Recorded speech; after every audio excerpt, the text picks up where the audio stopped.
Welcome to The Explainer. Let's just jump right in, because today we're tackling something I know we all feel. We're diving into the way of water, presence, and the religion of action.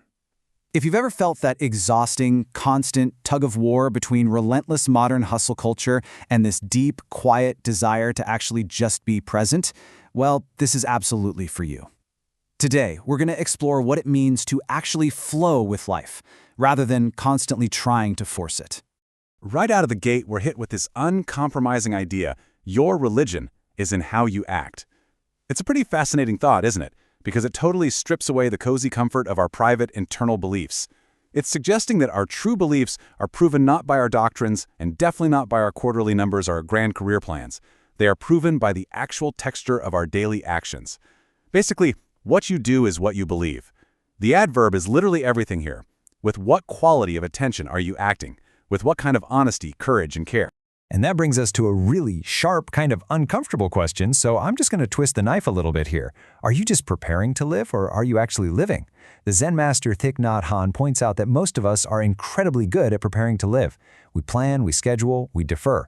We tell ourselves, once I hit this milestone or once I finally finish this big project, then I'll have the time to be present. But are we really just deferring our actual lives to some future, supposedly more convenient moment that, let's be honest, never quite arrives? Okay, let's dive into this, because there's a serious friction here. On one hand, we have the loud voices of relentless action. You've got Mike Rowe's aggressive industriousness, the idea of showing up early, volunteering for every brutal task, and bringing your passion with you instead of waiting to find it. You've got Julius Caesar's blunt truth that experience is the teacher of all things, and that old Roman maxim to just do it. But then, on the flip side, we have this radical quietness. We have Parker Palmer telling us our first task is not to do more but to listen more. We have Thich Nhat Hanh emphasizing pure, unadulterated mindfulness. It really feels like an impossible tug-of-war between doing and being, right? But here is the secret. That tension between doing and being, it's actually a false dichotomy. Thich Nhat Hanh points out that the present is not a waiting room for the future. It's the only place where anything real is happening. Presence doesn't prevent action, it completely 100% enables it. And the resolution actually comes from Mike Rowe himself, who says he doesn't follow his passion, he brings it with him. When you are fully inside what you are doing, the effort just becomes invisible. It's absorbed into the act itself. Action performed with full presence is, paradoxically, the most effortless kind of action there is. Now, what's really interesting about this slide is this highly sophisticated concept from Robert Greene and Baldassare Castiglione's 1528 masterwork. It's called sprezzatura. It's the capacity to make the extremely difficult seem completely easy.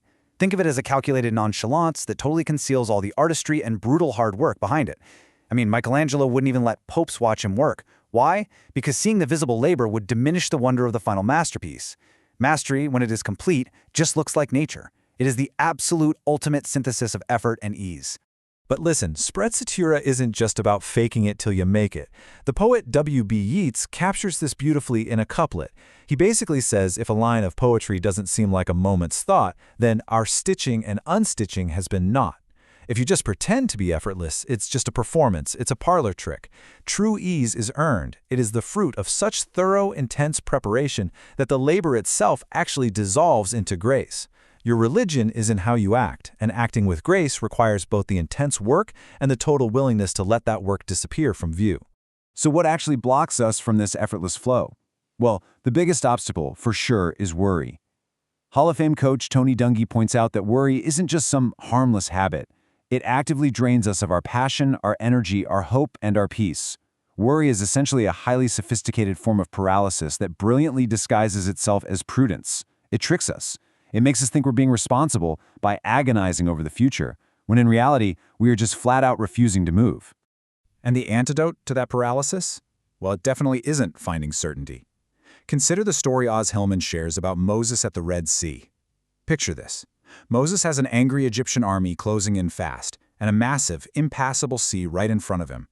He cries out for a strategy, for some reassurance, but the command he gets is simply, move on. The truth is the path forward rarely opens up until we actually take the very first step into the water. We have to have the courage to keep going even in the complete and utter absence of certainty. Okay, so the second major obstacle to our flow is self-deception. Nobel laureate Richard Feynman gives us this bedrock first principle. Do not fool myself. Recognize that I am the easiest person to fool. It's such a brilliant, humbling reminder of intellectual rigor. It shows us that our own desires, our fears, and our clever rationalizations make us the absolute least reliable narrators of our own inner lives. If we truly want to act truthfully, we have to start by admitting how incredibly easily we lie to ourselves. So the crucial point is, how do we actually apply that kind of honesty? Because if we only use cold, intellectual rigor, we'll just end up destroying ourselves. Pema Chodron points out that we have to pair this honest self-examination with gentle compassion. Without gentleness, Feynman's honesty just becomes a merciless, brutal audit of our flaws. And if we build up armor to keep that pain out, we end up imprisoning the softness of our own hearts. To hear our true inner voice, the one Parker Palmer says tells us what is unmistakably true about ourselves, we must look at ourselves both honestly and gently. And hey, this self-deception doesn't just happen to us as individuals. It happens to entire institutions. Management legend Peter Drucker once observed, "Every boom puts crooks in at the top." Now this isn't just cynicism, it's pattern recognition. Prosperity, booming stock prices, and elevated quarterly figures provide incredibly convenient camouflage for corruption and mismanagement. Just like individuals, institutions are so easy for insiders to fool. When times are easy, performing for the metrics entirely takes the place of acting with actual integrity. Which brings us to the social dimension of all this performance, perfectly captured by this sharply humorous truth from Christopher Walken.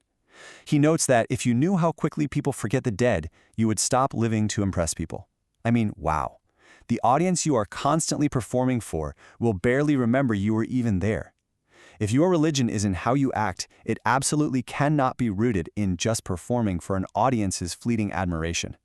The distinction between acting and just appearing to act is literally everything.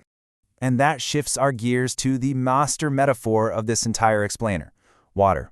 Why water? Because water beautifully, perfectly embodies this state of effortless action and honest presence. Think about it. It doesn't worry, it doesn't force things, it occupies exactly the space it is in, no more, no less. It's completely honest because it always finds its own level. It wears down solid stone without any conscious effort, and it reflects the light above it without a hint of distortion. It simply is what it is. And this brilliantly illustrates how we can actually practice this. How do we ground this lofty philosophy into concrete steps? It starts with simple, weekly commitments. Try giving someone your undivided presence. Or sit with a problem without immediately forcing a resolution. It means stopping to notice ordinary beauty, speaking a truth you've maybe held back, and most importantly, treating your own growth with patience. These are not productivity hacks, guys. They are daily practices in learning how to flow. Because at the end of the day, the ultimate goal is not to do more. It is to act from a much deeper place, a place of presence, trust, and effortless grace. Wendell Berry captures this so perfectly when he says, "For a time, I rest in the grace of the world and am free." When the noise gets too loud, and it will, we have to recover our ground state. We have to be willing to lie down beside still water, stop taxing our lives with the forethought of grief, and just reconnect with a quietness that worry simply cannot touch. So I want to leave you with this lingering, provocative thought. What would it look like this week for you to flow with life more like water? Where can you stop forcing the path and instead let your persistent presence carve a new one entirely? Really think about your actions, your honesty, and your presence today. Because remember, your religion is in how you act. Thank you so much for joining me for this explainer, and I challenge you to take that effortless action into your life today. Catch you next time.